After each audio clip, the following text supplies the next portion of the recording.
হিসাবে এটুকু আবেদন করে গেলাম আর ভুল ধারণার মধ্যে থেকে আমি খবর পাই আমি মিটিং করতে যাই মিছিল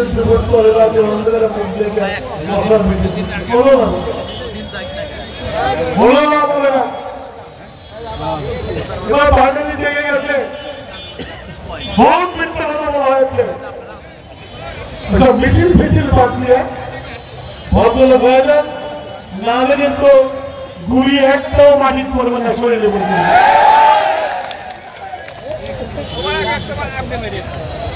আমি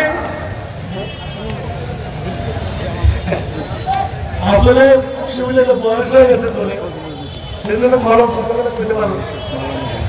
তবে আমি আপনাদেরকে অনুরোধ করব, যেটা আজকে যে মাঠের যে অবস্থা দেখেছি, হাজার হাজার লোক, আমি বলছি এতে মাঠটা খাবে এরকমই ইমান থাকলে কিন্তু আওয়ামী লীগে খাবে না। ইমানের জোর থাকা লাগবে, টাকা থাকা থাকবো, ধৈর্য থাকতে হবে। আধা ঘন্টা 1 ঘন্টা ধৈর্য না থাকলে আওয়ামী লীগের মতো একটা দত্তকে হারানো যায় না।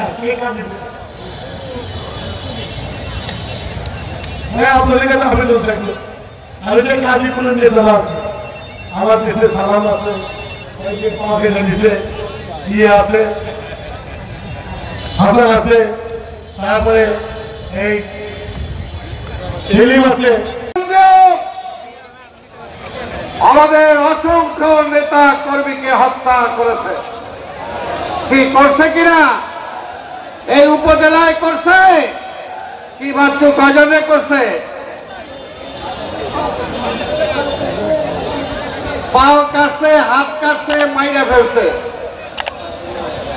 তো ওই যে আজকে আবার হাসিনা যদি ফিরাইতে চায়, যাদেরকে মারছে ওদেরকে ফেরত দিতে হবে। ওবায়দুল কাদের কই? সব পালাইছে, পালাইছে কাউয়া কাদের, পালাইছে এলাকার বিনা ভোটে যে নির্বাচিত এমপি হয়েছিল সেও পালাইছে।